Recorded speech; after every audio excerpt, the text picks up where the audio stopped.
nagsabi lang sa akin na may kumakalat daw sa TikTok na pinapabayaan ako ng MGI. I love the crochet.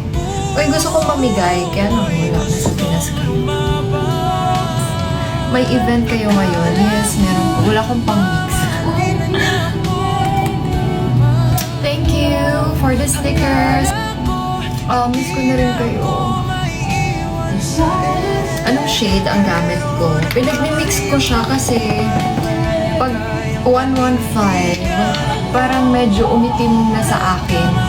So, pinimix ko siya nitong 110. Pumati ata ako dito. Sa Teddy. The skinny dip. And I have one pa. May nagsabi lang sa akin na may kumakalat daw sa TikTok na pinapabayaan ako ng MGI. No. A big no. Never po akong pinabayaan ng MGI. Grabe sila kaalaga. Guys ha, huwag naman kayo nagpapakalat noon. Yung ganong balita. Kasi very maalaga talaga ako. Miss Grand, promise. Huwag niyo namang ipakalat yun para lang kumita. Nasa Thailand pa rin po ako. Pareho kami ng thinking ni Belle na matipid kami. We value the money that we work hard for.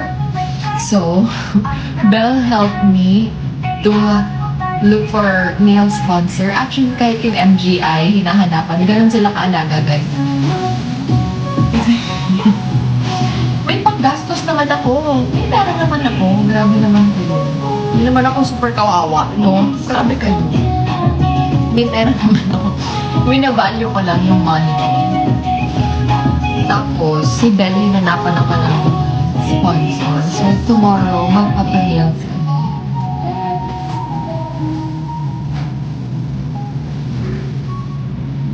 May pera ako, pero hindi lang kasing dami ng pera niya. Diba? Pero dadami din, manifest.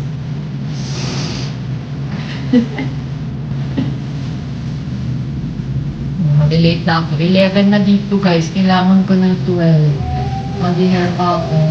Ay, gusto ko kung makikita na ito.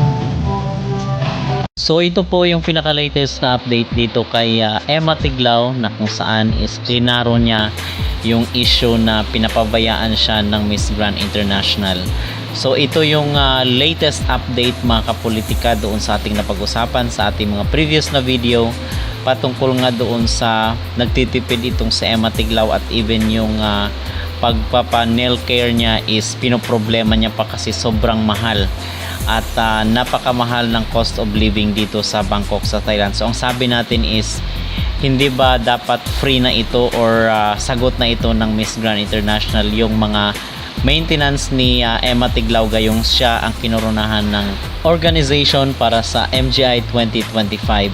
So kasi ito naman dapat yung maging sistema even sa ibang mga beauty contest, ay dapat yung lahat ng mga personal care ng kanilang mga beauty queens ay sagot na ito ng organization. So tayo is nagulat doon sa mga binabalita, mga nire-report ni Emma Tiglao. Syempre, ayaw nating mag-isip ng masama or negative mga kapolitika, most especially na meron ng meron ng history itong Miss Grand International. At siguro yung positive side dito is meron namang yung mga ibang mga beauty queens na nanalo dito sa Miss Grand International is nakasurvive naman sila, at wala naman tayong nakita or narinig doon sa mga kinurunahan nila na nagreklamo, except na lang dito kay Rachel Gupta. So we are positive na kayang-kaya ni Emma Tiglao, at sabi nga niya dito na klinaro niya yung issue na hindi talaga siya pinapabayaan ng Miss Grand International. So walang katotohanan mga kapolitika yung issue na siya ay pinapabayaan. So bakit tayo nag-react doon sa mga naunang videos na kanyang pinalabas, or yung kasi nag-live nga dito sa TikTok, so binibisita natin kasi ganoon din naman ang sentimiento ng mga nagko-comment doon. So syempre tayo is nangangamba rin tayo or nag-worry dito sa kanyang tunay na kalagayan mo, especially na nasa ibang bansa siya, di ba? Nasa banyagang bansa itong si Emma. So gusto lang natin masiguro na nasa mabuting kalagayan itong si Emma Tiglao. So maganda rin na klinaro niya na walang problema yung support mula sa Miss Grand International, kasi kahit pa siguro sabihin natin na okay na yung relationship natin dito kay Uncle, is ayaw rin natin na mapabayaan itong ating kababayan na kinoronahan nila, at ayaw natin na mangyari yung kay Rachel Gupta dito kay Emma Tiglao. So yun ang mga pinaka-latest na update mga kapolitika. So tayo ay nagpapasalamat dito sa sariwang informasyon na binigay ni Emma Tiglao, at napapaiyak siya habang tinitigan itong corona ng Miss Grand International, kasi siguro ngayon is hindi pa siya lubos makapaniwala na siya yung nanalo dito sa isang prestigious na beauty contest. Okay?